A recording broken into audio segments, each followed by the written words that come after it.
Yang hormati, sebelum tausiah agama akan disampaikan oleh Bapak narasumber kita, kami ingatkan lagi kepada Bapak Ibu nanti yang ingin bertanya, silakan kita akan buka di dua forum. Yang pertama nanti bisa bertanya langsung ke narasumber dengan mengklik tombol raise hand, dan juga bagi Bapak Ibu selama tausiah nanti ada yang ingin ditanyakan, silakan nanti kirimkan pertanyaan di kolom chat dengan menuliskan nama, unit kerja, dan pertanyaannya. Baik Bapak Ibu hadirin yang kami hormati, selanjutnya marilah kita saksikan bersama dan kita simak tausiah agama dalam rangka peringatan Nuzul Quran yang akan disampaikan langsung oleh Profesor Asyumardi Asra MA PhD dengan tema Al-Quran Panduan Perennial untuk Aktualisasi Islam Rahmatan lil Alamin. Kepada Profesor Asyumardi Asra MA PhD kami persilakan. Terima kasih. Bismillahirrahmanirrahim. Assalamualaikum warahmatullahi wabarakatuh. Alhamdulillah. Alhamdulillahilladzi khalaqa ramadana mubarakan lil mu'minin. Asyhadu an la ilaha illallah wahdahu la syarikalah wa asyhadu anna Muhammadan abduhu wa rasuluh la nabiyya ba'dah. Para rektor pendahulu yang tadi saya lihat ada Profesor Wery dan Profesor Tafdil, dan juga para wakil rektor, para dekan, para guru besar, ibu bapak yang berbahagia, dan juga para mahasiswa.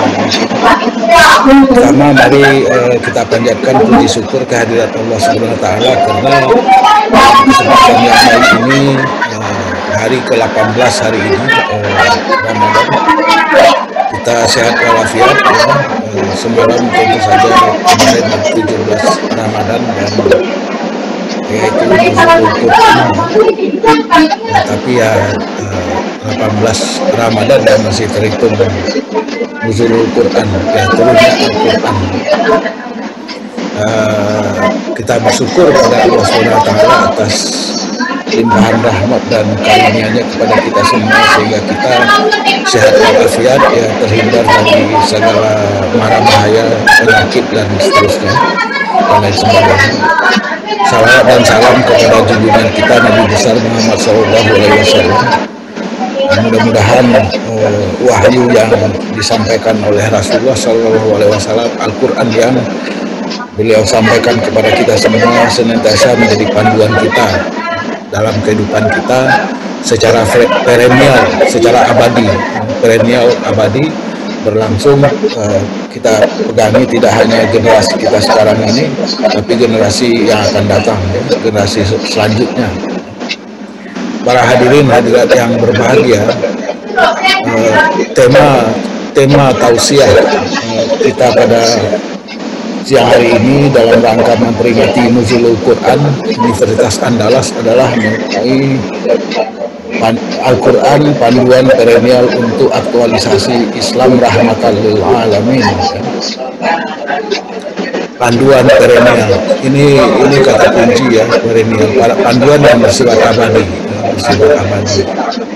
Jadi Al-Quran itu memang istimewa dibandingkan dengan kitab-kitab suci yang lain. Al-Quran itu adalah kitab suci yang memang secara historis itu kalau dilihat dari sudut otentisitasnya, dari sudut ilmu sejarah, ilmu saya memang yang bisa diverifikasi ya, diverifikasi dengan berbagai sumber-sumber, dengan berbagai bukti-bukti ya tertulis mengenai Al-Quran itu, ayat-ayat Al-Quran yang kemudian dikumpulkan di dalam Mushaf Utsman bin Affan, dan kemudian Mushaf Utsmani itulah yang sampai kepada kita sampai hari ini. Kalau kitab-kitab yang lain ya, kitab-kitab agama lain itu sudah banyak perubahan, diedit, dikurangi dan dikurangi ataupun dibuang ataupun di-delete, istilah sekarang di-delete ya, di-drop bagian-bagian tertentu karena antara lain ya tidak cocok dengan perkembangan zaman ya. Jadi apa yang dikemukakan, ayat-ayat yang dikemukakan dalam kitab-kitab suci itu nggak cocok ya dengan perubahan zaman, atau mungkin juga tidak cocoknya itu mungkin tidak cocok karena perkembangan sosial yang ada, perkembangan ilmu pengetahuan yang ada, tapi juga karena ketidakcocokan itu juga karena mungkin tidak masuk nalar ya, ayat-ayatnya itu tidak masuk nalar. Itu ada, saya nggak usah sebutkan nama kitab sucinya ya, nanti ada yang merasa nggak enak, tersinggung, tapi memang kitab-kitab suci agama lain itu sering diedit. Nah kalau Al-Quran kan memang selain ada jaminan dari Allah SWT sendiri untuk menjamin Al-Quran keasliannya, itu juga secara seperti tadi saya penceramah kemukakan, itu memang otentisitas Al-Quran itu terpelihara dilihat dari sumber-sumber historiografis ya,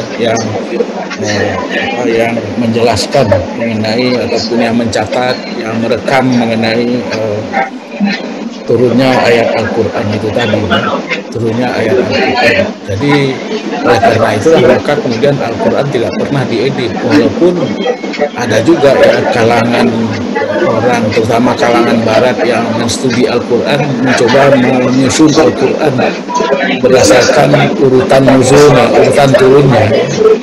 Karena Al-Quran yang kita pakai sekarang ini, Mushaf Utsmani, itu bukanlah susunan Al-Quran berdasarkan nuzulnya, bukan nuzulul Qurannya ya.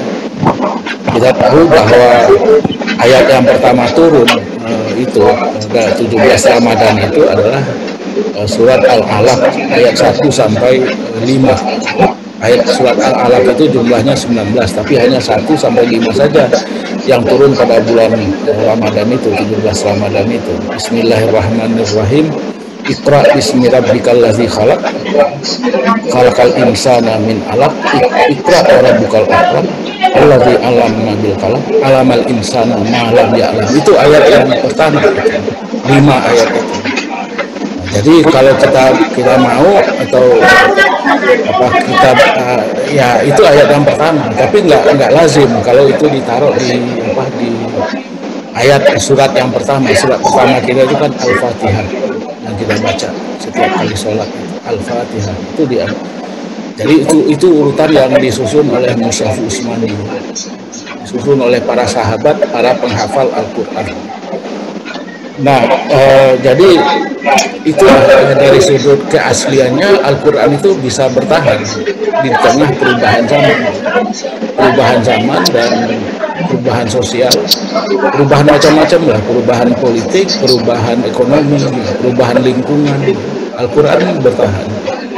Tidak ada orang yang berpikir untuk mengedit Al-Quran yang mungkin ada orang itu menganggap ini nggak cocok lagi ya.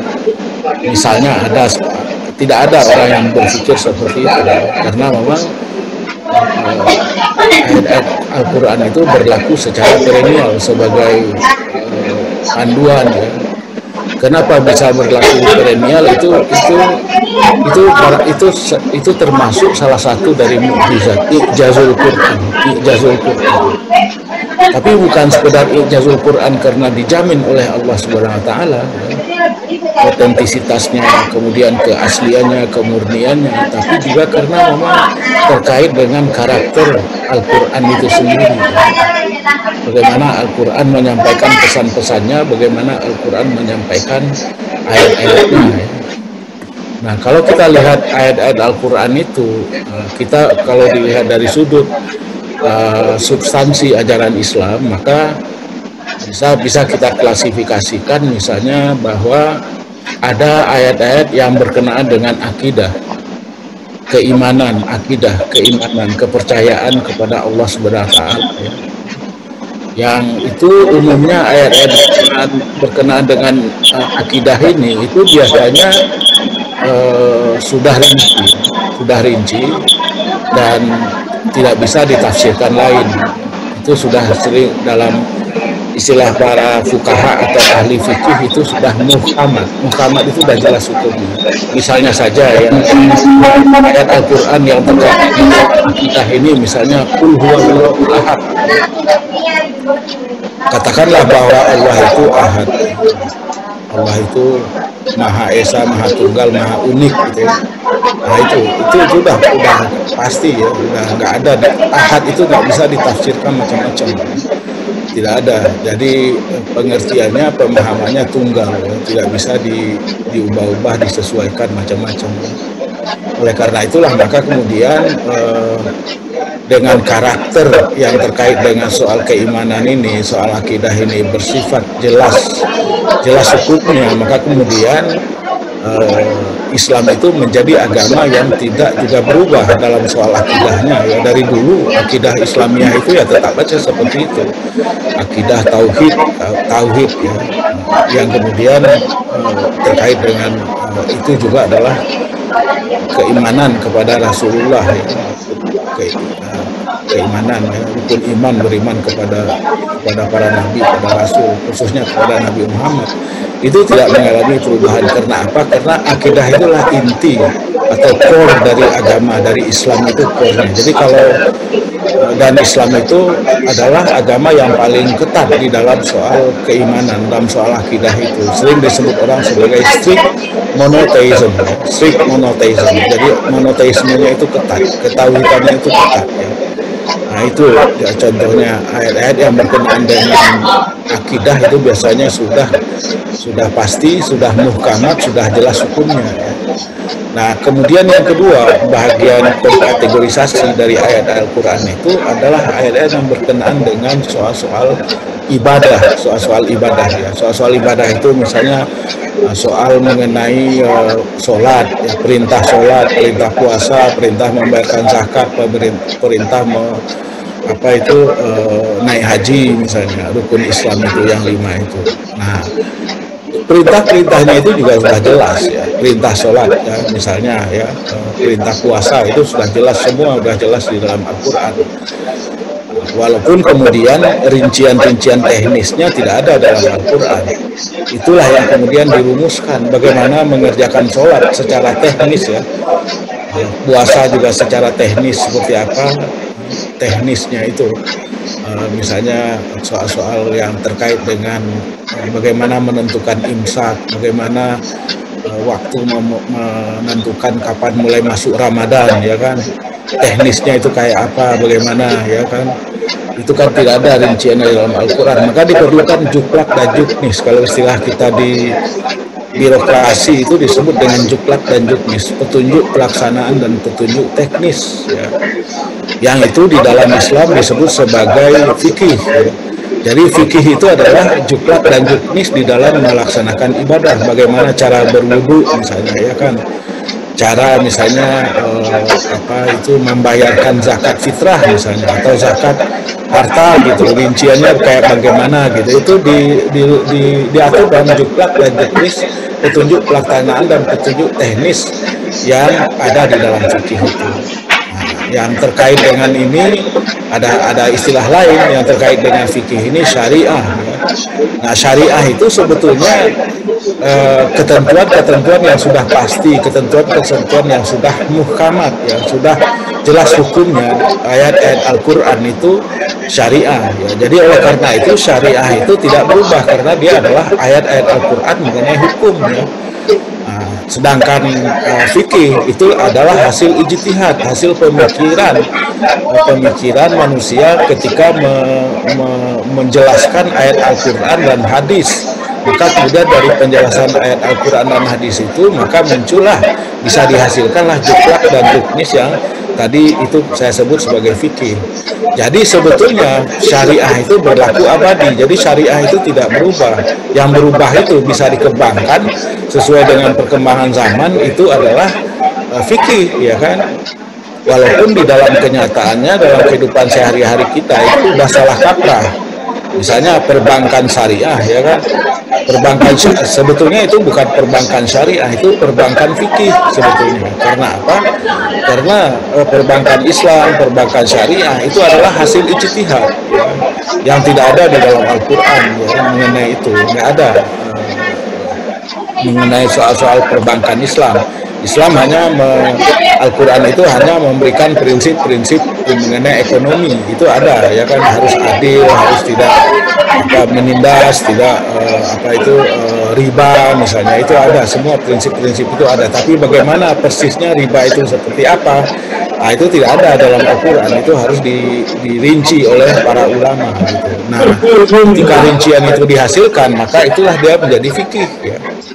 Nah, jadi kalau ada orang misalnya bilang perda syariah misalnya, kan itu kan ada, itu kemarin ada perda syariah, itu ramai juga kan, soal jilbab di SMA mana itu di Padang itu yang ramai juga sampai ke mana-mana masalahnya.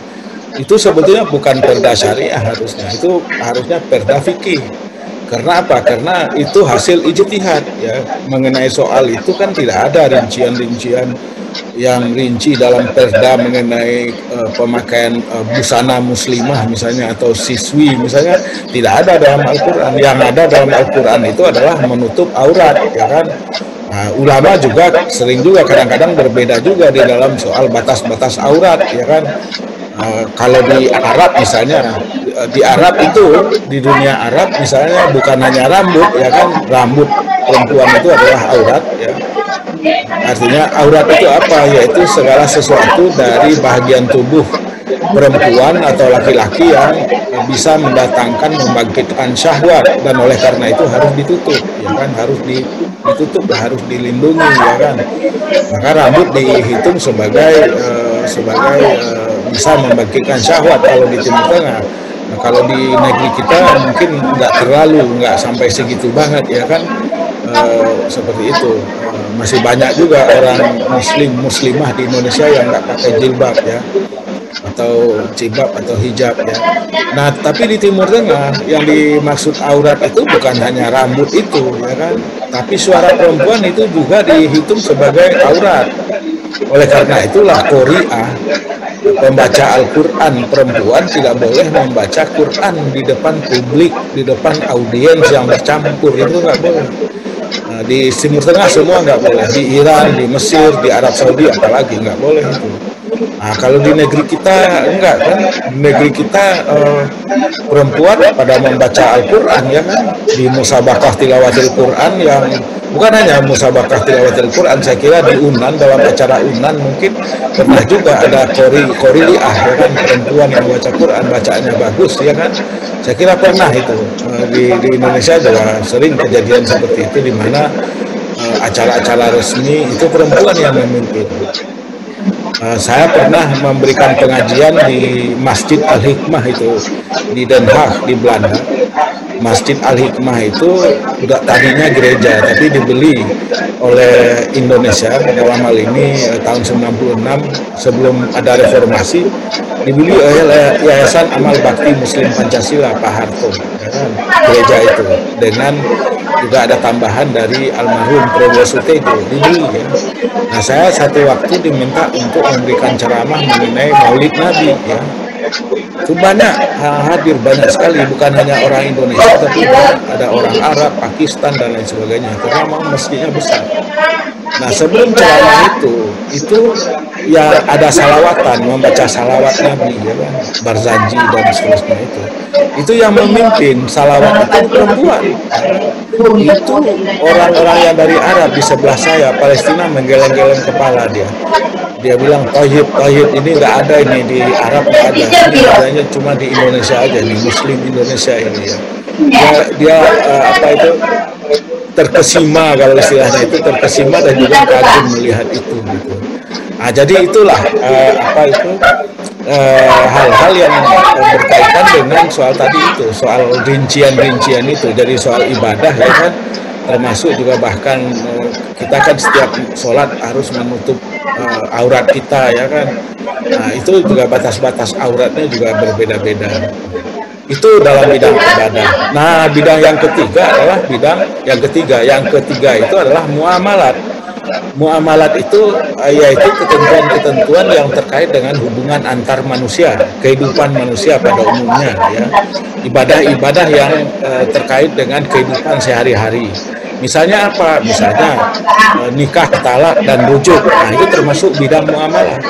Nah, nikah, talak, dan rujuk itu, NTCR itu ya itu nikah itu adalah kewajiban, wajib sunnah Nabi bagi orang yang sudah mampu terkena kewajiban. Tapi bagaimana teknis nikahnya itu berbeda-beda. Apakah harus misalnya boleh nggak pakai misalnya pakaian adat Minang? Ya boleh lah gitu kan. Pakai adat Sunda boleh ya kan. Itu tidak diatur di dalam Al-Quran. Jadi segala sesuatu yang tidak diatur itu pada dasarnya boleh, ya kan. Yang tidak dilarang itu pada dasarnya itu boleh.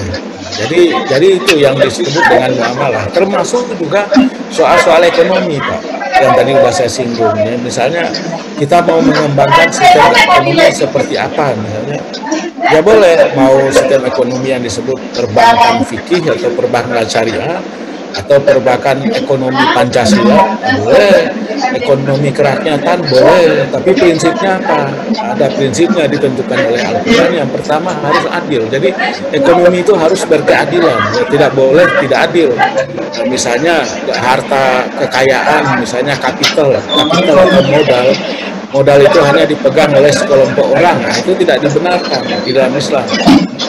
Dan juga ditekankan di dalam kapital itu ada hak orang lain, hak orang miskin, makanya harus dikeluarkan zakatnya. Makanya kemudian boleh kita mau menerapkan apa, sistem ekonomi Pancasila boleh, ya kan. Sistem ekonomi Pancasila yang bebas dari riba misalnya juga bisa, ya kan. Tidak harus namanya misalnya perbankan syariah, bisa perbankan Pancasila kalau misalnya, tapi Pancasilanya perbankan Pancasila yang bebas dari riba, ya kan. Walaupun di kalangan para ahli juga masih berbeda-beda mengenai riba itu, ya kan. Apakah bunga itu riba atau bukan, gitu kan. Kalau bahasa Inggrisnya bunga itu disebut interest, kalau riba itu disebut usury, ya. Kemarin saya buka-buka itu brosur Bank Syariah Indonesia. Ternyata Bank Syariah Indonesia itu memakai juga terminologi bunga, ya kan. Jadi kalau kita mengambil kredit di Bank Syariah Indonesia itu yang baru dibikin itu ada bunganya, Pak, 6% setahun, ya kan. Jadi sebulannya itu 0,5%. Nah, sekarang ini kan kalau kita misalnya nyimpan uang di bank gitu, misalnya 100 juta, itu kita nggak dapat bunga itu, kecil sekali, Pak. Ya. Mungkin cuma 0, saya nggak tahu persis, mungkin bapak-bapak yang dari fakultas ekonomi ya atau akuntansi saya kira tahulah mengenai itu. Tapi yang jelas bahwa kalau kita menabung sekarang ini atau deposito sekarang ini, maka kemudian bunganya itu sangat kecil lah gitu. Nah, tapi kalau kita meminjam mengambil kredit bahkan dari bank syariah sekalipun, nah itu masih cukup tinggi, yaitu tadi yang saya sebut itu 6% itu per tahun itu. Jadi rata-rata 0,5% sebulan gitu kan. Nah itu Pak, muamalah itu Pak. Nah dalam hal-hal yang berkenaan dengan muamalah ini, Al-Quran itu hanya memberikan prinsip-prinsip pokoknya, ya kan. Bahwa muamalah itu harus diatur untuk menciptakan hubungan-hubungan yang halal, hubungan-hubungan yang seimbang, hubungan-hubungan yang adil, hubungan-hubungan yang setara di antara manusia, saling menghormati satu sama lain, hubungan-hubungan yang didasarkan pada prinsip ukhuwah Islamiyah, kemudian ukhuwah wataniyah dan ukhuwah basyariah, itu yang ditekankan. Tidak ada ketentuan-ketentuan yang lain.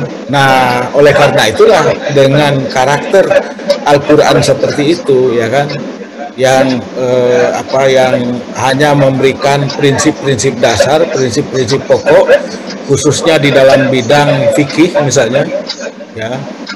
Bayangkan dulu misalnya zaman Rasulullah dulu atau zaman sahabat dulu kan nggak ada perbankan syariah, ya kan. Nah, tapi sekarang muncul perbankan syariah. Bahkan di Indonesia yang namanya perbankan syariah itu juga gejala baru sebetulnya. Yang baru mulai tahun 1990 ketika Presiden Soeharto mengizinkan berdirinya Bank Islam pertama di Indonesia, yaitu Bank Muamalat. Ya. Bank Muamalat itu bank yang pertama tahun 1990, ya kan. Nah, jadi oleh karena itu inovasi-inovasi, ya, pembaharuan itu bisa dilakukan. Apalagi sekarang mungkin katakanlah sekarang kan zaman revolusi 4.0, ya kan. zaman ekonomi yang berbasiskan big data. Ini bapak-bapak yang ada di prodi teknik informatika dan semacamnya, saya kira sangat fasih dalam soal ini. Tapi yang jelas bahwa dalam beberapa tahun terakhir ini kita mengalami revolusi 4.0 itu yang kemudian memunculkan masyarakat 5.0 atau masyarakat 5.0 itu dari revolusi 4.0 itu yang yang membuat misalnya saja pertama-tama ekonomi kita itu semakin berbasiskan pada data, semakin berbasiskan pada semakin berbasiskan digitalisasi, semuanya digitalisasikan, ya kan. Dan kita lihat dengan perubahan, dengan munculnya revolusi industri 4.0 itu banyak pekerjaan yang hilang, ya kan.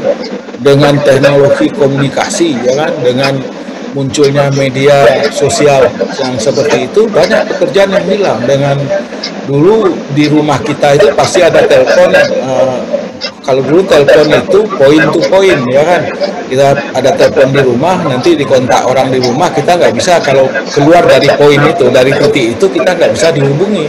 Nah sekarang enggak, ya kan, sekarang person to person, ya, person to person, orang per orang, ya kan, dan itu dalam waktu yang sangat cepat, ya, sangat cepat sekali, ya.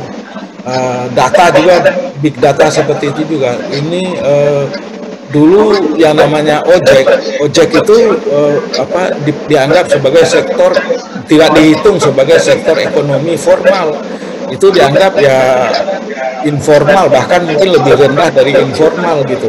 Nah, tapi kan kemudian terjadi berkat evolusi industri, maka kemudian ojek menjadi sebuah bisnis, menjadi berkat aplikasi, maka kemudian ya menjadi bisnis formal yang melibatkan dana yang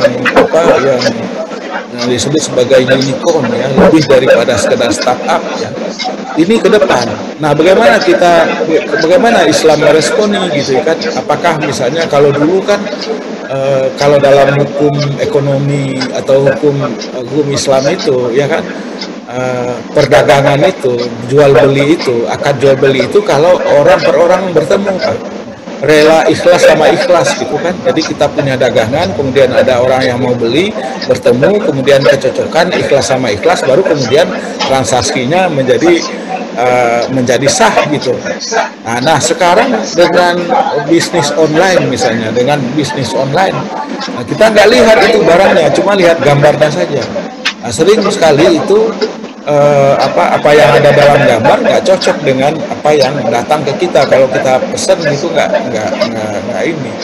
Nah, saya belum melihat itu munculnya panduan yang rinci dari MUI atau fatwa MUI mengenai bagaimana prinsip-prinsip yang harus dilakukan di dalam bisnis online, bisnis digital misalnya, kan belum ada.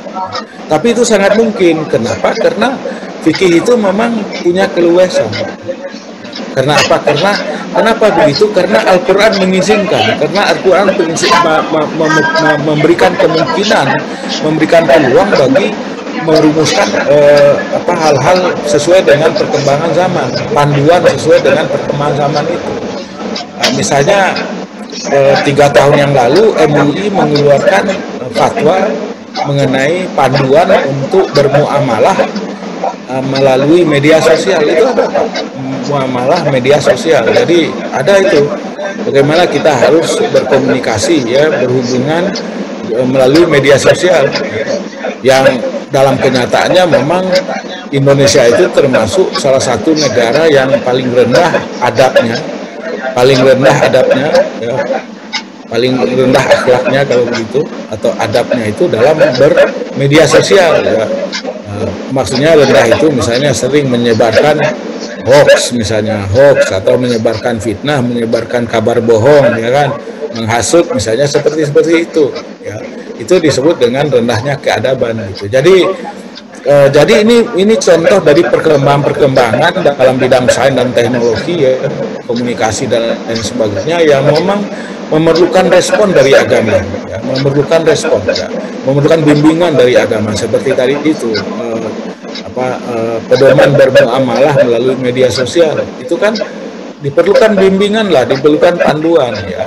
Makanya kemudian kita sangat bersyukurlah bahwa Al-Quran dengan karakter yang tadi sudah jelaskan dalam hal-hal yang bersifat muamalah itu hanya memberikan prinsip-prinsip dasarnya, prinsip-prinsip pokoknya. Nah, selanjutnya kita bisa rumuskan sendiri. Para fukaha bersama misalnya dengan ahli ekonomi, bersama dengan ahli IT, teknologi informasi, ahli mengenai sosiologi, kehidupan masyarakat atau antropologi, itu bisa merumuskan pedoman-pedoman keagamaan fikih berdasarkan Al-Quran ya, sebagai rincian dari panduan Al-Quran yang berlaku secara perennial itu yang dimaksud dengan Al-Quran sebagai panduan perennial ya, panduan perennial yang berlangsung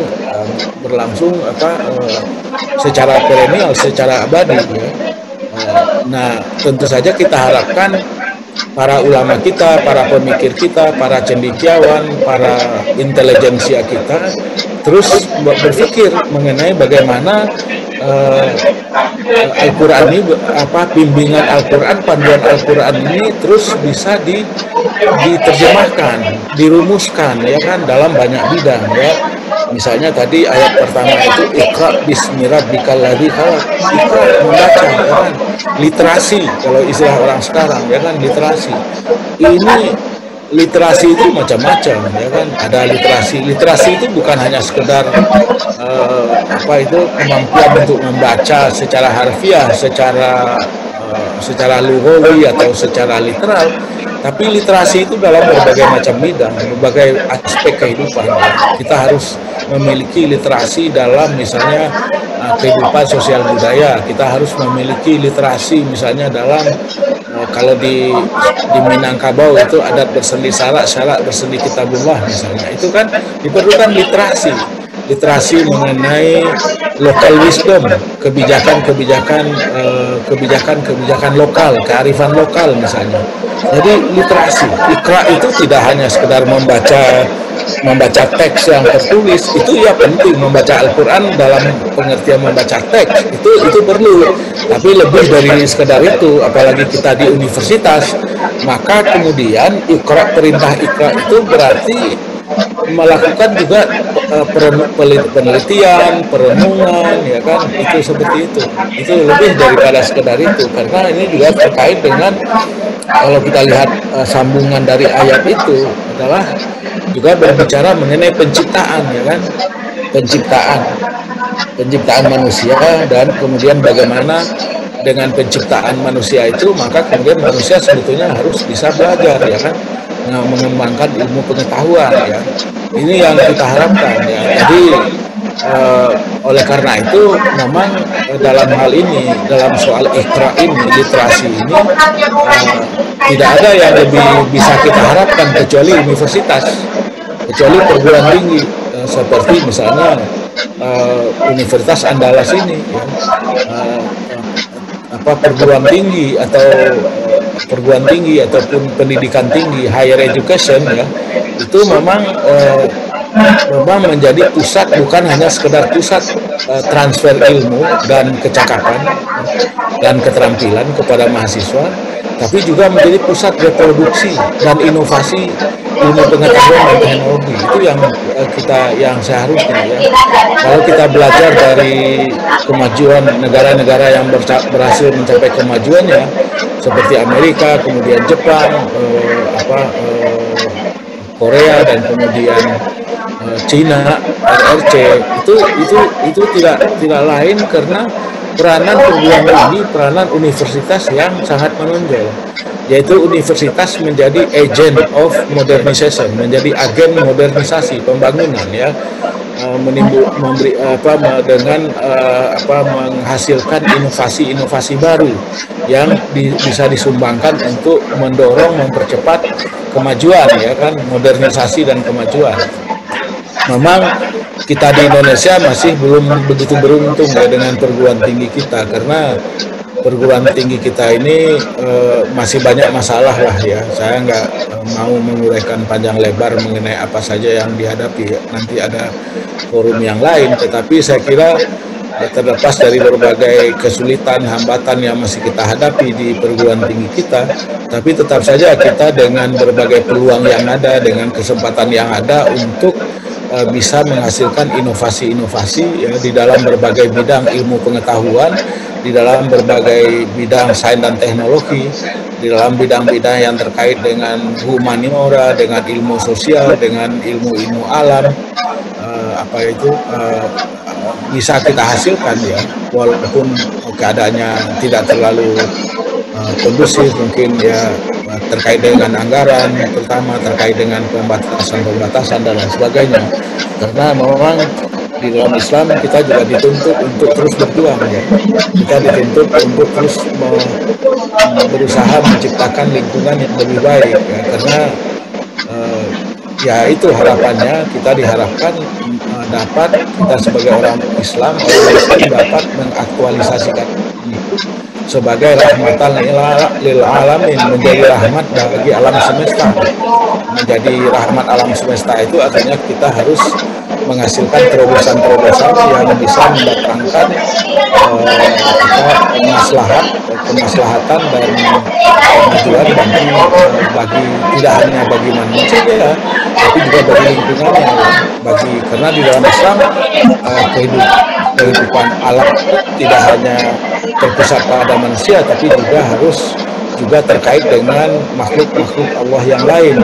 Makhluk Allah yang lain itu misalnya adalah hayawanat itu hewan, dunia hewan ya, dunia hewan, fauna yang, dan Indonesia ini beruntung kaya dengan keragaman hayawannya.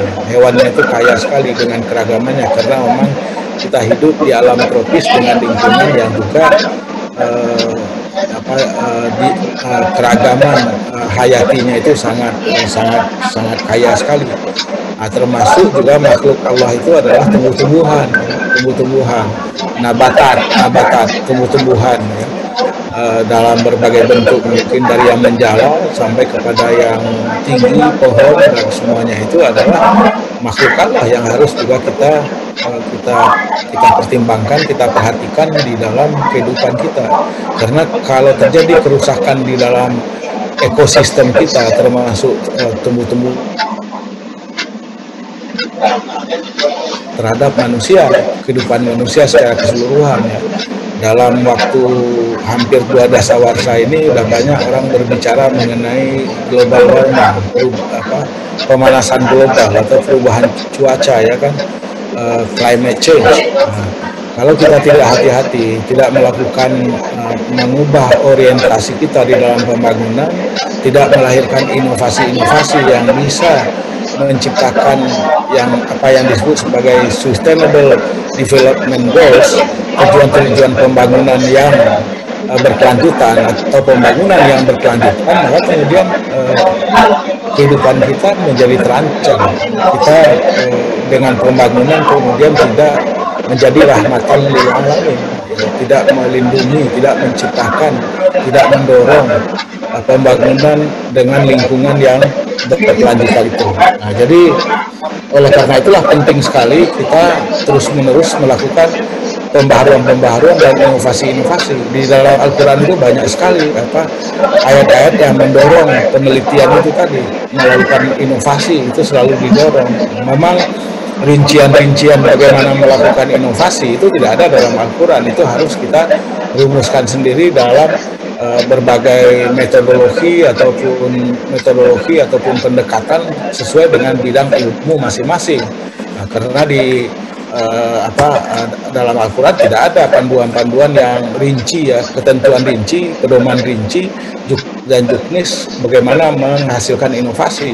Ya itu tergantung dari kita sendiri, kita masing-masing dalam bidang ilmu kita masing-masing, baik secara sendiri maupun secara bersama-sama mengembangkan ilmu pengetahuan dan sains dan teknologi dan juga inovasi-inovasi dalam rangka menciptakan alam yang lebih baik, lingkungan alam yang lebih baik. Nah, sesungguhnya Indonesia itu punya peluang sebetulnya, punya peluang ya, peluang asal misalnya kita bisa menciptakan, mengembangkan suasana yang kondusif, situasi yang lebih kondusif di tanah air kita ini ya. Kita memang menghadapi masalah-masalah terkait dengan politik, terkait dengan soal ekonomi ya kan. Itu memang masih menghadapi masalah, tapi kita berharap masalah-masalah seperti itu juga terkait dengan pendanaan mitigasi COVID-19 yang menyerap banyak sekali dana, itu bisa COVID-19 ini segera berakhir sehingga kemudian kita bisa memiliki dana juga, mempunyai dana yang memadai untuk pengembangan di dalam bidang keilmuan, terutama di perguruan tinggi. Saya kira demikian moderator sebagai pengantar, pembawa acara MC. Saya lihat waktunya sudah jam 3 lewat, jadi kita silakan tadi sesuai dengan apa yang disampaikan oleh pembawa acara, nanti ada tanya jawab, jadi saya berikan waktu untuk tanya jawab sekarang ini karena apa yang saya sampaikan saya kira sudah cukup panjang ya. Demikian, terima kasih. Assalamualaikum warahmatullahi wabarakatuh. Waalaikumsalam warahmatullahi wabarakatuh. Terima kasih Profesor Asyumardi Azra MA PhD yang sudah memaparkan materi tentang Al-Quran Panduan Perennial untuk Kapitalisasi Islam Rahmatan lil Alamin dengan sangat panjang lebar, tentunya semakin menambah khasanah ilmu pengetahuan kita khususnya dalam kajian Al-Quran, bahwa banyak sekali implementasi Al-Quran yang dapat kita aplikasikan dalam kehidupan kita sehari-hari dan juga terkait dengan perkembangan teknologi dan industri 4.0 pada saat hari ini. Baik Bapak Ibu serta hadirin yang dirahmati Allah Subhanahu wa taala, seperti yang telah saya sampaikan di pendahuluan acara tadi, kita akan buka untuk sesi diskusi dan tanya jawab, baik kepada Bapak Ibu yang mungkin ada pertanyaan yang ingin ditanyakan terkait dengan paparan materi narasumber kita pada hari ini. Kami persilakan kepada Bapak Ibu untuk mengklik tombol raise hand. Untuk sesi pertama ini kita perkenankan untuk bertanya langsung kepada penceramah kita. Kepada Bapak Ibu kami persilakan untuk bertanya.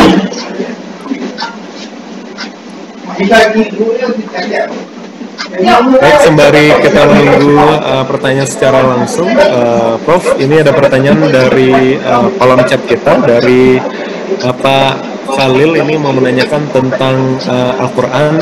Ini biasanya setiap di sesi ini Al-Quran umumnya dijadikan acuan dalam pendidikan dan ceramah agama, tetapi kenapa sulit ini diamalkan dalam kehidupan sehari-hari seperti amanah, jujur, dan lain sebagainya? Gimana itu pertanyaannya, dari siapa itu? Ya, jadi di sini Al-Quran dijadikan pedoman untuk pendidikan dan juga dalam kehidupan beragama, Prof. Tapi implementasinya ini bagaimana sih, kok susah dalam implementasinya seperti mengimplementasikan amanah, jujur, dan lain sebagainya. Ini kenapa, Prof?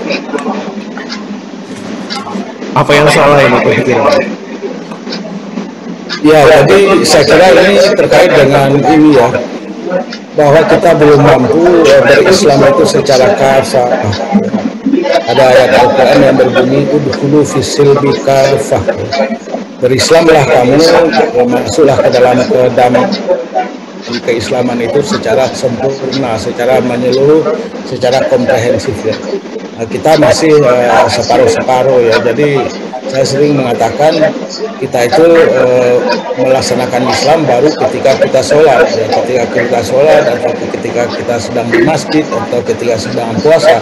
Tapi kita lupa bahwa kita juga seharusnya melaksanakan Islam ketika kita di jalan raya, ketika kita di kantor, ketika kita di pasar, harusnya seperti itu. Karena apa? Karena di dalam Islam semua yang kita lakukan semua yang kita lakukan itu adalah ibadah ya kan? Ibadah itu tidak hanya ibadah mahdoh, yaitu ibadah mahdoh itu ibadah pokok, itu seperti sholat, puasa, membayar zakat, haji itu adalah ibadah mahdoh. Tapi sesungguhnya apa yang kita lakukan di dalam kehidupan sehari-hari itu adalah juga ibadah pengabdian kepada Allah SWT. Jadi kalau kita pergi ke kantor mencari nafkah dan mengajar misalnya atau menuntut ilmu ke kampus, itu adalah ibadah. Itu ibadah.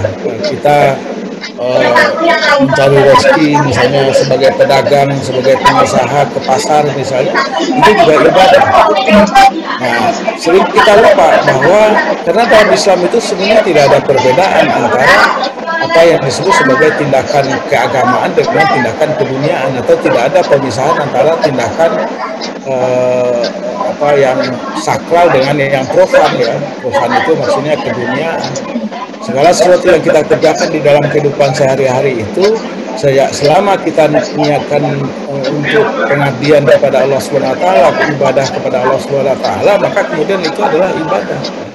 Itu adalah ibadah. Nah, sering sekali kita tidak merasa ibadah, dan karena kita tidak merasa ibadah dan kita anggap itu kehidupan yang biasa saja, kehidupan sehari-hari saja, kita kemudian tidak mengikuti panduan-panduan di dalam menyelenggarakan ibadah. Misalnya katakanlah menuntut ilmu, misalnya kan menuntut ilmu itu ibadah, jelas itu. Jelas menuntut ilmu itu ibadah ya. Utlubul ilma walau bisin, misalnya utlubul ilma walau bisin, atau faridatun ala kulli muslimin wal muslimatin ya. Faridatun wajib, apa fardu bagi setiap orang laki-laki dan perempuan ya kan. Nah, tapi sering kita lihat dalam prakteknya ketika kita menuntut ilmu itu kita lupa mengenai prinsip-prinsip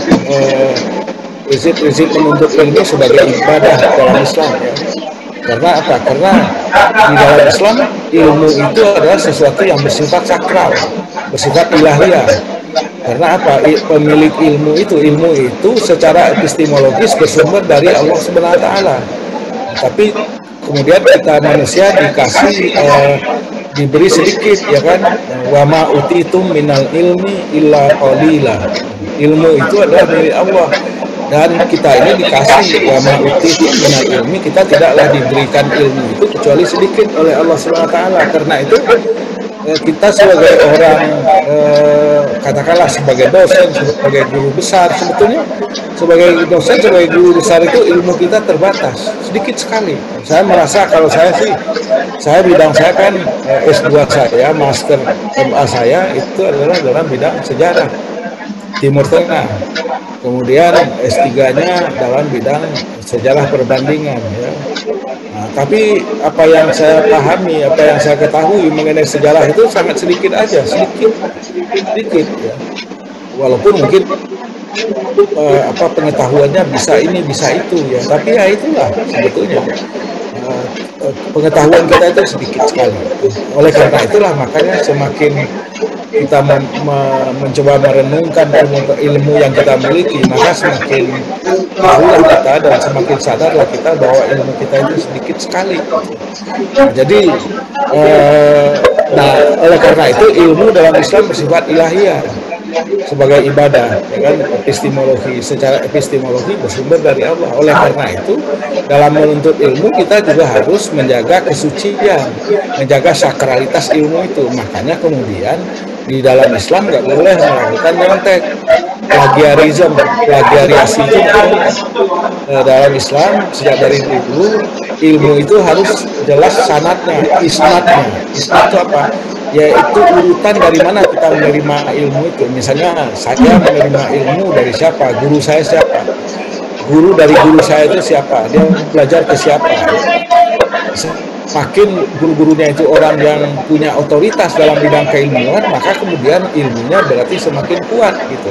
Kalau kita belajar dari orang yang ilmunya nggak jelas, otoritasnya nggak jelas, maka kemudian berarti ilmu kita juga nggak jelas gitu, kira-kira begitu sederhananya. Makanya di dalam tradisi keilmuan Islam itu ada namanya isnad ilmiah. Oleh karena itulah maka kita dilarang melakukan plagiarisme, menyontek, tidak menyebutkan sumber misalnya, itu tidak boleh sama sekali ya. Tidak boleh. Jadi itu kalau di dunia barat, apalagi sekarang ini dalam beberapa mungkin satu atau dua dasawarsa terakhir di Indonesia itu muncul macam-macam ya mengenai larangan mengenai plagiarisme ya, termasuk self plagiarism, menyontek dirinya sendiri, itu artikelnya sendiri misalnya. Itu sebetulnya fenomena baru, gejala baru. Karena apa? Karena dalam tradisi keilmuan Islam sejak abad ke-8, 9, 10 Masehi itu prinsipnya. Ilmu itu adalah sesuatu yang bersifat ilahiyah, maka kemudian kita harus menjaga kesucian ilmu. Kita harus belajar dari sumber-sumber yang terpercaya, kira-kira begitu. Nah, jadi ini contoh saja, kita dalam kehidupan sehari-hari tidak merasa ilmu itu sebagai bagian dari ibadah, maka kemudian kita ya mahasiswa kita ya kan, kalau kita ke perpustakaan kita lihat itu ada misalnya skripsi yang disilet misalnya kan, disilet skripsinya. Saya nggak tahu sekarang masih ada nggak skripsi di perpustakaan Unan itu, atau buku misalnya halaman yang dia perlukan disilet misalnya kan. Nah, itu nggak boleh, itu tidak boleh itu. Jadi kalau kita bilang nah, jadi oleh karena itu maka yang kita butuhkan sekarang ini adalah udhulu fisil mikafah gitu. Menjadi Islam itu maksudnya jangan cuma di masjid.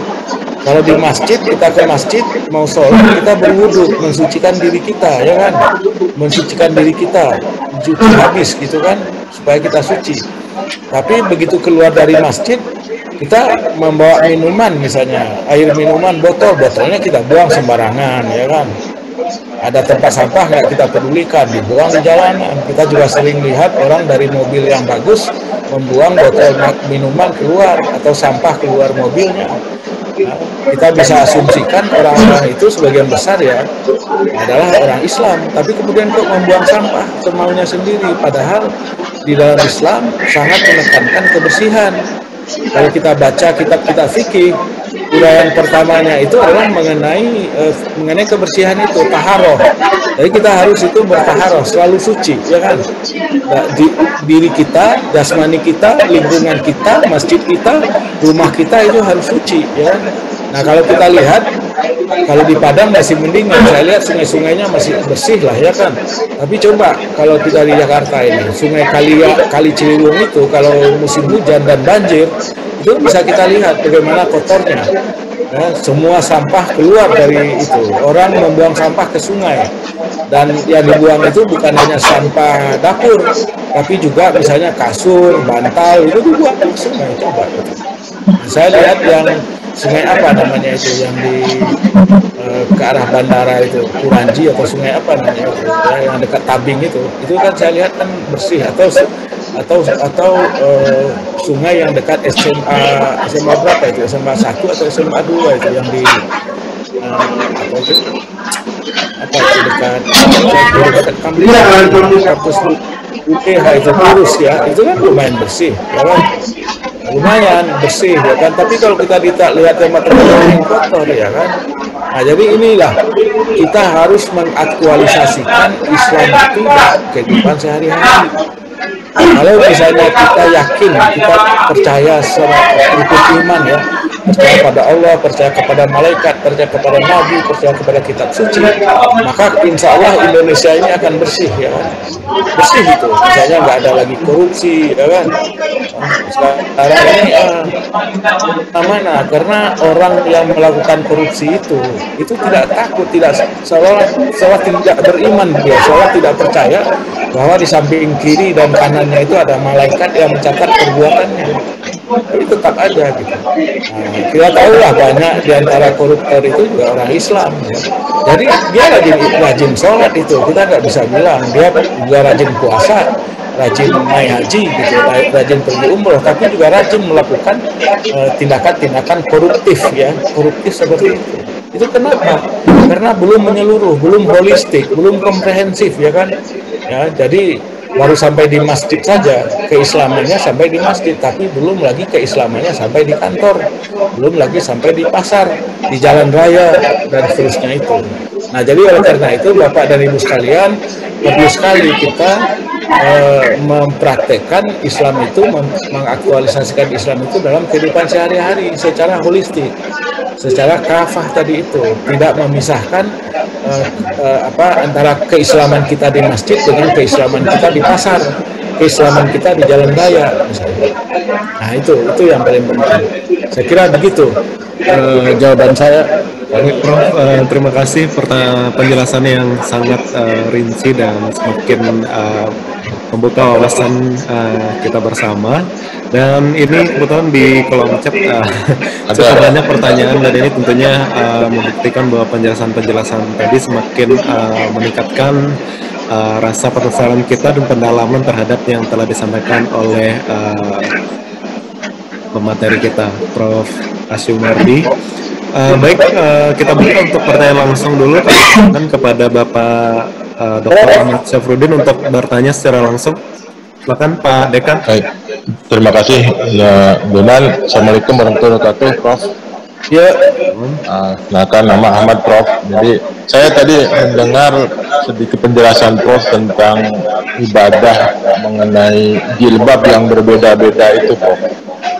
Ya, pemakaiannya. Jadi apakah ini memang ya, kalau untuk jilbab tentu berbeda, tetapi apakah memang kita bisa memahami ayat yang sama yang di Al-Ahzab 59 ataupun di yang lainnya itu dengan cara yang berbeda, ataukah memang ini kita memang masih belum mampu bahwa seharusnya perempuan itu memang harus memakai jilbab, tapi ada yang belum mampu melakukannya, atau ke arah mana itu, Prof, yang tadi disampaikan oleh Prof itu tadi?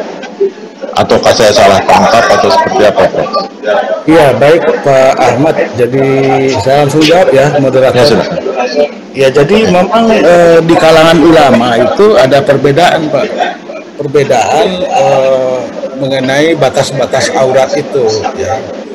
Jadi ada mayoritas ulama tentu saja mengatakan bahwa rambut itu termasuk aurat, ya kan? Aurat itu artinya harus ditutup. Cuma ditutupnya itu kayak apa, tidak ada juga bimbingan yang pasti. Model jilbabnya itu tidak ada. Apakah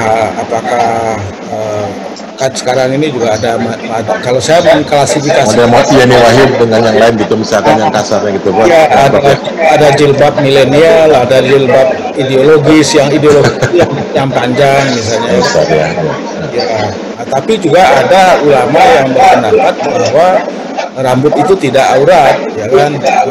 Oleh karena itu tidak wajib, artinya tidak wajib. Kalau tidak wajib ditutup. Ada ulama yang berpendapat seperti itu. Apakah itu pemahaman yang berbeda terhadap Al-Ahzab 59 itu, Prof? Iya, di situ kemudian juga berbeda, ya kan, mengenai Al-Ahzab itu, ya dibentangkan di dadanya itu, ya kan, atau ditutup.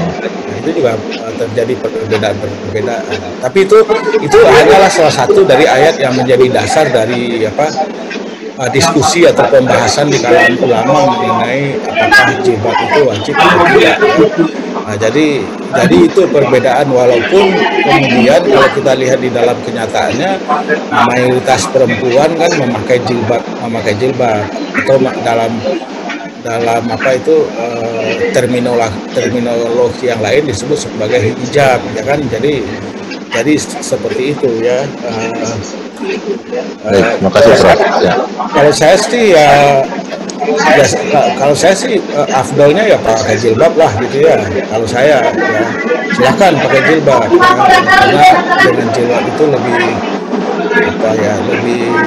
lebih aman, lebih sesuai lah dengan pendapat mayoritas ulama, ya kan begitu, ya kan.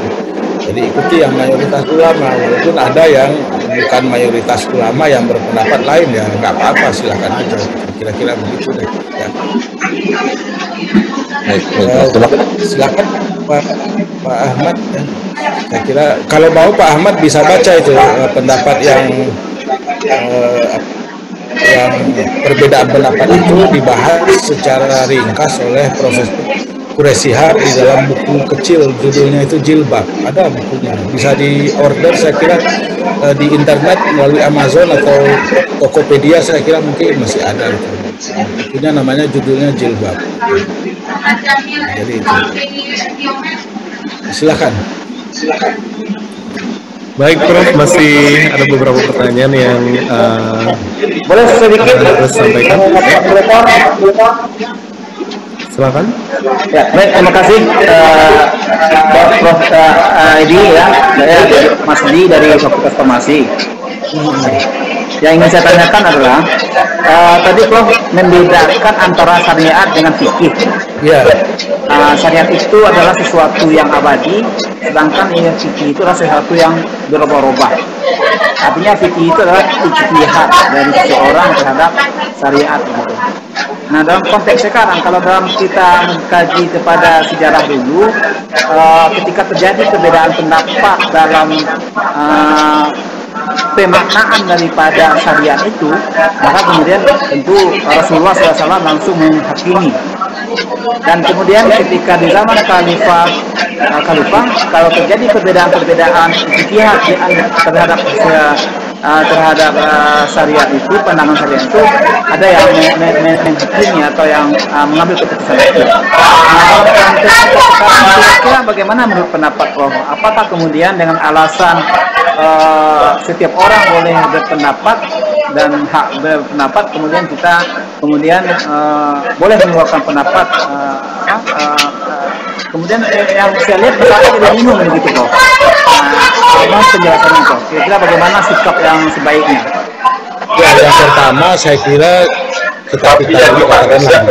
kita ini bisa disebut kita orang awam ya, katakanlah begitu, orang awam, bukan spesialis dalam bidang fikih atau syariah ya. Ya kita jangan berijtihad sendiri, kita harus mengikut pendapat yang lebih otoritatif, orang yang lebih ahli dari kita. Jadi jangan bikin fatwa sendiri, bikin pikiran sendiri, bikin ijtihad sendiri, bikin fikih sendiri. Itu nanti malah bikin kekacauan. Ya. Nah di Indonesia ini sebetulnya perbedaan pendapat itu ada, tapi diselesaikan. Misalnya kalau di Muhammadiyah itu ada namanya Majelis Tarjih. Majelis Tarjih itulah yang membahas berbagai masalah dan kemudian diputuskan. Dan sekarang ini sebetulnya kemudian itu dulu Majelis Tarjih di Muhammadiyah. Kalau di NU ada namanya Bahsul Masail. Bahsul Masail itu terdiri dari kiai-kiai yang spesialisasinya memang dalam bidang fikih, tafsir ataupun syariah ya kan. Kalau di MUI ada namanya Komisi Fatwa yang terdiri dari orang-orang yang ahli dalam bidang itu. Nah, biasanya saya kira sesuai dengan kemajuan perubahan sosial, perubahan zaman, kemajuan pengetahuan dan lain sebagainya, maka biasanya isu-isu itu dibahas tidak hanya melibatkan para ulama, para ahli fikih ya kan, atau ahli tafsir, tapi juga orang yang ahli dalam bidang akarnya.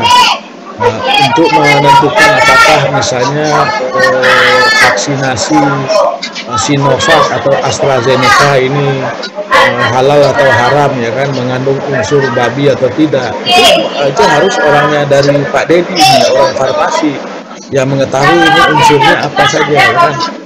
Nah, seperti AstraZeneca itu telah diteliti oleh ahli farmasi ya Pak Dedi ya. Pasti ahli farmasi yang meneliti itu unsur-unsur komposisi dari vaksin AstraZeneca itu ditemukan bahwa ada unsurnya itu yang berasal dari babi ya kan, ya kira begitulah sederhananya. Nah, kalau para ulama ya nggak tahu, dia ahli fikih, ahli syariah, bukan ahli yang tahu mengenai itu, ahli farmasi. Jadi oleh karena itulah fatwa sekarang itu memerlukan orang yang ahli dalam bidangnya masing-masing kan? Nah, tidak bisa lagi fatwa itu hanya diputuskan oleh orang yang ahli syariah atau ahli fikih ya artinya begini, persoalan itu diselesaikan secara bersama-sama, secara kolektif ya, dari orang-orang yang ahli tergantung dari bidangnya masing-masing.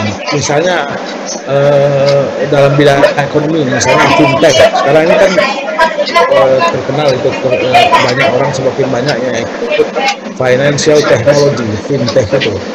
Nah itu untuk memutuskan apakah itu halal atau haram, itu para ulama yang ada di Majelis Tarjih atau di Bahsul Masail MU atau di Komisi Fatwa itu harus mengundang, harus meminta meminta catatan ataupun pandangan dari ahli keuangan, ahli ekonomi, ya kan, baru bisa memutuskan. Jadi sekarang seperti itu. Begitu juga isu-isu yang lain dalam bidang kedokteran. Sekarang ini juga kan banyak hal-hal yang ada dalam dunia kedokteran gitu, yang baru-baru isu-isu yang terkait dengan fikih yang harus diselesaikan gitu. Jadi gitu Pak Dedi ya. Jadi harus diputuskan bersama-sama. Ya tidak diputuskan. Terima kasih atas pencerahannya. Ya, kembalikan kepada Baik Prof, terima kasih untuk penjelasannya. Kita lanjutkan untuk beberapa pertanyaan di kolom chat pada hari ini. Berikutnya ada pertanyaan dari Bapak Heri. Ini menanyakan tentang dalam surat Al-Baqarah ayat 2. Ini jelaskan Al-Quran sebagai petunjuk bagi orang mutakin. Dan pada Al-Quran surat Al-Baqarah juga di ayat 186 ini Al-Quran sebagai petunjuk untuk manusia. Ini bagaimana melihat perbedaan ini, Prof? Ya, sebetulnya kalau orang yang mendapat petunjuk itu kan bahasa Al-Qur'annya itu muhtadi, orang-orang yang mendapatkan petunjuk. Kemudian orang yang tadi itu untuk yang takwa itu dari surat Al-Baqarah ayat 2 tadi itu. Jadi ada istilah mutakin atau mutakun, ya kan, muhtadi ya. Itu sebetulnya hanya mencerminkan gradasi tingkatan-tingkatan ya, tingkatan-tingkatan orang Islam ataupun orang beriman mukmin ya. Jadi tingkatan-tingkatan saja. Tingkatan yang paling tinggi itu yang sering disebut oleh Al-Quran itu kan orang-orang yang mutakun itu, yang takwa itu. Bahkan berpuasa itu tujuannya adalah untuk bertakwa, la'allakum tattaqun, ya kan, supaya kita ini menjadi orang yang takwa. Nah sekarang apakah pengertian takwa itu, ya kan? Kalau secara agak harfiah, arti takwa itu adalah takut, ya kan? Takut kepada Allah. Kalau saya sih mungkin bukan takut seperti kita takut sama harimau atau sama singa atau sama ular, bukan seperti itu. Kita takut kepada Allah, mungkin segan gitu, segan dan malu kepada Allah SWT gitu ya. Bukan takut seperti kita ngeri melihat harimau atau singa, bukan seperti itu. Nah, itu yang pertama, pengertian pertama. Yang kedua, takwa itu atau muttaqun itu adalah orang-orang yang terpelihara dirinya. Nah, jadi ini sesuai dengan pertanyaan yang tadi saya sudah jawab tadi itu, udkhulu fi silmi kafah itu. Orang yang muttaqun itu adalah orang yang terpelihara dirinya dalam segala aspek kehidupannya, dalam dimanapun dia berada, ya kan. Jadi terpelihara dari perbuatan yang keji dan yang mungkar, apakah tidak hanya ketika lagi sholat, ketika di masjid, tapi juga ketika di jalan raya, dia tetap takwa itu. Jadi orang yang takwa itu, imtak itu kan tujuan pendidikan itu kan menghasilkan orang yang imtak, yang beriman dan bertakwa. Nah takwa di situ tuh orang yang terpelihara dirinya dari perbuatan-perbuatan yang tidak baik lah ya, merugikan dirinya sendiri, merugikan umat, merugikan bangsa, ya kan. Termasuk tadi yang sudah saya sebut itu, buang sampah seenaknya, tidak disiplin, ya kan. Kita ini kan sering dikritik orang, ya kan, oleh ada penelitian-penelitian dari orang Islam sendiri, ya, orang sarjana Muslim sendiri di Washington DC, di Amerika, orang Islam yang melakukan penelitian mengenai tingkat Islamisitas. Apa itu tingkat Islamisitas itu apa maksudnya? Islamisitas itu yaitu aktualisasi nilai-nilai Islam dalam kehidupan sehari-hari. Nah, ternyata dalam soal aktualisasi nilai-nilai Islam itu atau Islamisitas itu kita kalah sama misalnya sama Selandia Baru, sama orang Jepang, sama negara-negara Skandinavia, kita kalah. Misalnya apa? Kita ini walaupun selalu disiplin sejak kecil ya, diajarkan disiplin melalui sholat, Sholat itu kan disiplin, ya. Jam sekian harus dikerjakan, waktu subuh ya kan. Subuh itu harus kalau sekarang ini 4.30 berapa itu 32 lah 36 itu sekitar itu deh. Nah, itu tapi kalau kita tidur dan bangun jam 8 kemudian kita sholat itu bukan sholat subuh lagi, itu namanya sholat duha ya. Jadi nggak bisa kita kerjakan sholat wajib itu di luar waktu yang sudah ditentukan, nggak bisa, harus disiplin. Cara mengerjakannya juga harus disiplin, ya, mulai dari takbiratul ihram nanti sampai dengan salam ya kan, ke kanan dan ke kiri ya. Nggak bisa kita kerjakan sendiri, semau kita sendiri, itu namanya disiplin. Nah, tapi disiplin itu kita tidak terapkan dalam kehidupan sehari-hari ya.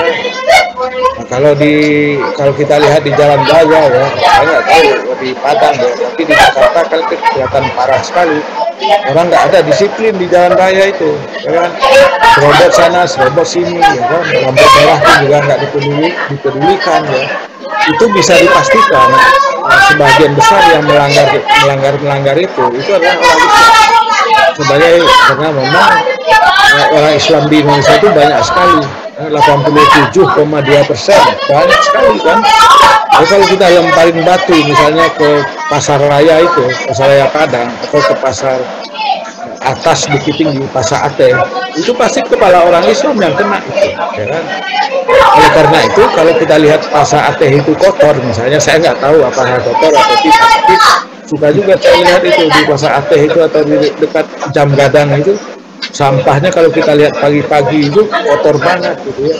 Nah, jadi pasti itu yang membuat sampah itu orang Islam. Pasti itu, karena apa? Karena yang dagang di situ itu pasti orang Islam. Mungkin 90%, 100% bisa jadi yang di pasar atas itu adalah orang Islam. Kenapa kemudian tidak disiplin? Ya kan, buang sampah seenaknya, ya kan? Kan sebetulnya kan saya kira ya kalau kita mau tertib ya kita bisa bikin plastik ya kan, sampah atau yang lain. Kalau nggak pakai plastik mungkin yang lebih bisa terolah lah. Kalau plastik kan tidak bisa diolah.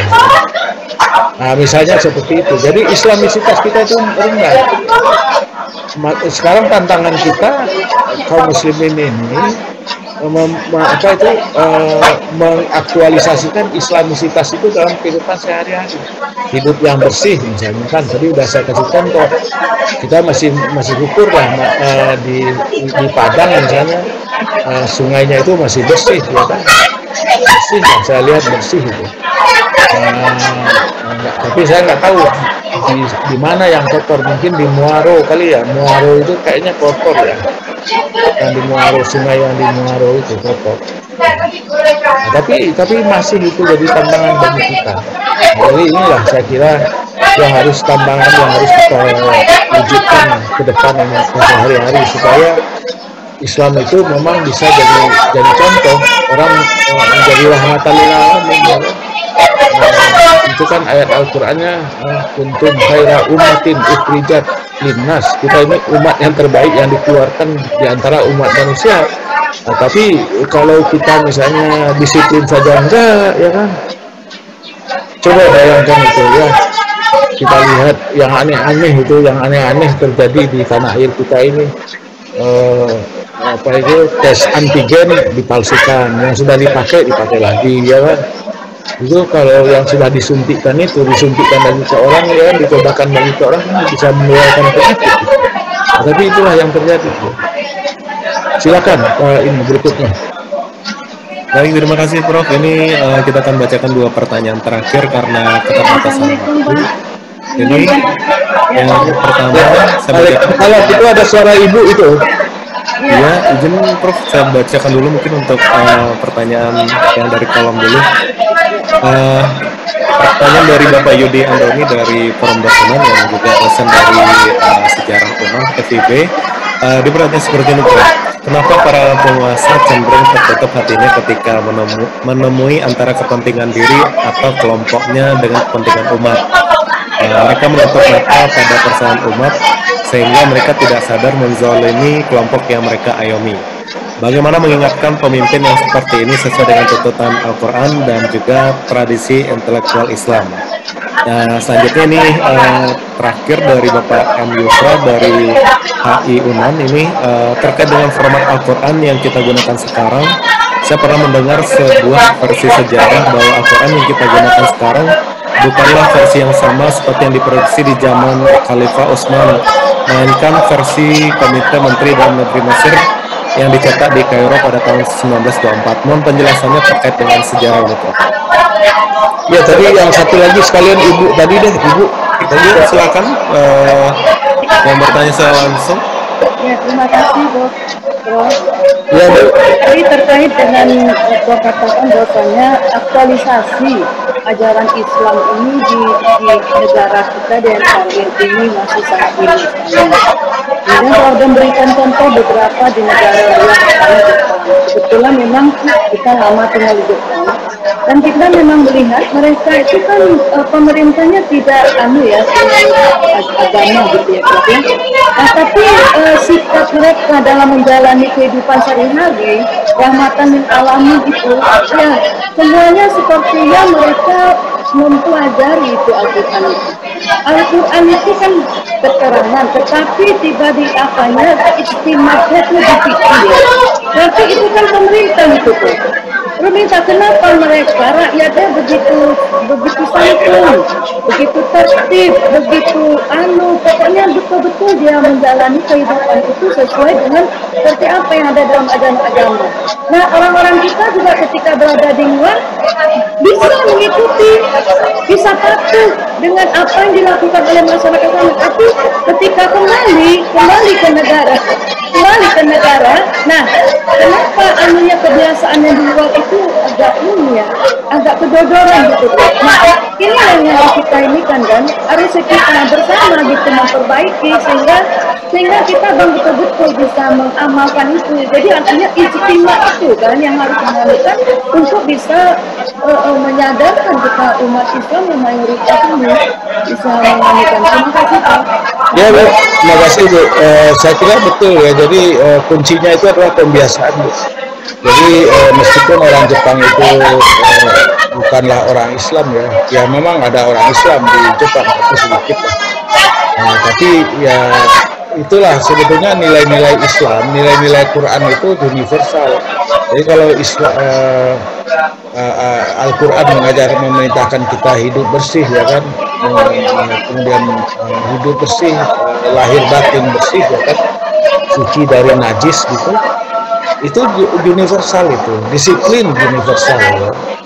Orang hidup itu senang teratur, itu kalau hidup hubungan sosialnya teratur kalau orangnya disiplin. Nah, di Jepang kita lihat seperti itu, makanya kemudian saya tahun 2004 sebagai rektor waktu itu meminta kepada pemerintah Jepang supaya mengadakan program khusus mengundang kiai-kiai muda dari pesantren untuk berkunjung ke Jepang, melihat Jepang ya kan.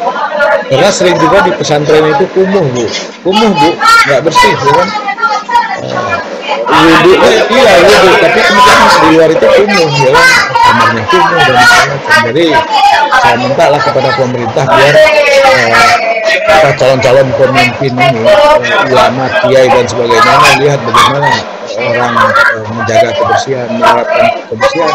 Nah, sampai sekarang itu Bu, sudah dari 2004 sampai sekarang udah berapa belas tahun gitu ya kan, dilaksanakan. Dan salah satunya itu yang terikut itu adalah Ibu Fauziah yang kepala Diniyah Putri Padang Panjang itu, kepala Diniyah Putri Padang Panjang itu kan, Fauziah El Muhammadi itu pernah datang itu. Dan sekarang malah kemudian dia punya program, mengembangkan program sendiri, mengirim anak-anak Diniyah Putri itu ke Padang Panjang gitu, kerjasama dengan satu sekolah tertentu dalam rangka yang itu tadi Ibu itu Bu, bagaimana itu anak-anak kita ini bisa mencontoh belajar dari orang lain. Masa orang bukan Islam aja bisa lebih bersih dari kita kok. Kita punya Al-Quran mengajarkan hidup yang bersih kok nggak bisa gitu loh. Jadi Ibu Fauziah itu, El Muhammadi itu, Ibu kalau punya kesempatan bisa itu main-main ke Padang Panjang itu, ke Ibu Fauziah El Muhammadi itu, direktur Direktur Dunia Putri Padangpanjang tiap tahun Bu mengirim itu santri-santrinya itu yang perempuan-perempuan itu ke Jepang itu. Saya nggak tahu berapa banyak, 20-30 orang banyak Bu. Dan orang tuanya juga senang gitu kan, anak-anaknya pergi ke Jepang melihat kemajuan teknologi di Jepang. Nah, jadi itu Bu. Jadi pembiasaan Bu. Jadi kita biasakan kepada anak-anak kita di rumah hidup yang bersih, hidup yang disiplin. Kita sediakanlah peralatannya, tempat sampah, tempat mengatur pakaian di mana. Jadi intinya itu kita biasakan disiplin. Juga di sekolah kita biasakan disiplin, ya kan. Diajarkan sopan santun. Kalau dibantu orang mengucapkan terima kasih. Kalau salah minta maaf, ya kan.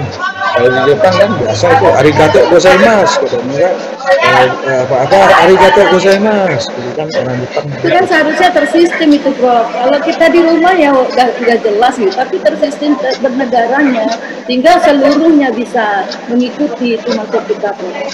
Nah iya, negara harus lebih aktif juga, ya harus lebih aktif juga lah. Nah tadi apa tuh mengenai pemimpin, ya kan, yang ya kita harus terus-menerus menyampaikan tausiah bil haq, ya. Jadi kita harus menyampaikan pesan-pesan kebenaran kepada para pemimpin itu, ya kan. Saya termasuk paling rajin itu menyampaikan tausiah bil haq itu melalui tulisan, melalui ceramah, melalui macam-macam, ya kan. Tapi juga harus sabar, tausiah bisabar sesuai dengan surat Al-Asli itu, ya kan. Nah, kita jangan kemudian ingin mengubah keadaan itu, tapi kita lakukan dengan ketidaksabaran, dengan kemarahan. Nah, kita misalnya melakukan kekerasan yang nggak perlu, misalnya merusak-rusak masyarakat, merusak-rusak fasilitas publik, fasilitas rumah ibadah dan sebagainya. Bukan itu nggak membantu. Ya. Kita harus tidak pernah putus asa. Jadi terus menerus saja sampaikan tausiah bil haq itu, pesan-pesan kebenaran itu sampaikan terus, ya kan. Mudah-mudahan terbuka hati dan pikirannya, gitu kan. Nah, jadi itu yang harus dilakukan. Jadi jangan melakukan kalau ada kita lihat kezaliman, ketidaksesuaian dan sebagainya, jangan melakukan kekerasan. Kekerasan itu tidak mengubah keadaan, malah bisa membuat kehidupan kita ini, kaum muslim ini bisa tambah susah, tambah sulit, ya kan. Negara kita juga jadi susah, nggak bisa maju. Kita bersyukur ya Indonesia ini negara yang salah satu negara yang paling aman, ya. Negara muslim, paling banyak penduduk muslimnya, tapi juga paling aman dibandingkan dengan banyak negara muslim lain yang ribut terus, konflik terus.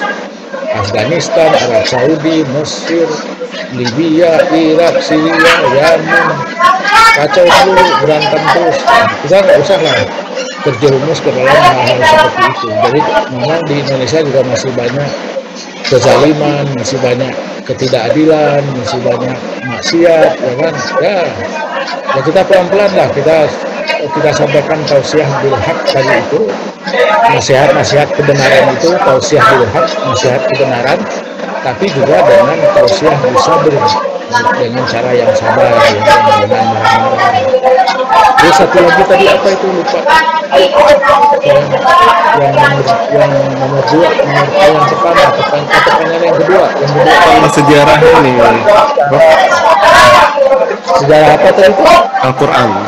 Oh ya, enggak, sebetulnya tadi seperti yang saya jelaskan, Al-Quran yang kita pakai sekarang ini adalah Mushaf Utsmani, ya kan?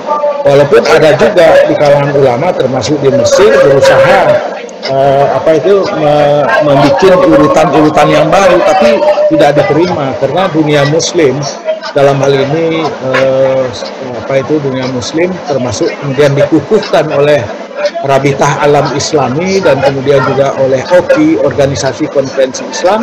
Itu yang kita pegangi itu adalah Mushaf Utsmani. Jadi umat Islam itu apakah dia Sunni, apakah dia Syiah, itu memegang Al-Quran yang Mushaf Utsmani itu. Utsmani itu yang pengumpulannya dan penyusunannya itu dilakukan atau diambil inisiatifnya oleh Khalifah Utsman bin Affan, Khalifah yang ketiga, ya kan. Nah, jadi itu yang kita pakai, walaupun ada kalau kita cari di internet juga ada itu Al-Quran berdasarkan tadi yang bahasa sebut, berdasarkan urutan turunnya ada itu orang yang membuat seperti itu, ada juga orang Islam yang bikin, tapi kan bukan itu yang kita pakai. Kalau kita pakai seperti tadi di awal saya katakan, kalau kita pakai Al-Quran dengan urutan turunnya, maka kemudian surat yang pertama itu adalah surat Al-Alaq yang tadi saya bacakan ayat 1 sampai 5. Al-Alaq itu kan 19 ayat, ya kan. Jadi mungkin yang 5 ayat dulu, ya kan. Setelah itu saya nggak tahu yang sisanya kapan turunnya, itu harus kita lihat. Tapi yang kita pakai kan, yang kita pakai yang di dunia dipakai sekarang ini semuanya bersama Utsmani. Walaupun ada itu usaha-usaha untuk memberikan susunan yang lain, ya, urutan yang lain, tapi tidak berhasil. Jadi gitu Pak jawabannya. Saya kira demikian, pertanyaannya habis apa udah habis? Baik, terima kasih kami ucapkan kepada Profesor Asfi Umardi Asra MA PhD yang telah memaparkan materi yang sangat bermanfaat bagi kita semua, yang tadi telah mengupas tentang Al-Quran, panduan perennial untuk aktualisasi Islam rahmatan lil alamin, dan tadi telah membahas banyak hal berkaitan dengan Al-Quran. Baik Bapak Ibu, hadirin yang kami hormati, mohon maaf jika masih ada pertanyaan yang tidak dapat saya bacakan karena keterbatasan waktu. Dan agar berkahnya acara kita pada hari ini, sejenak marilah kita berdoa bersama yang akan dipimpin oleh Bapak Basri SP. Kepada Bapak kami persilahkan.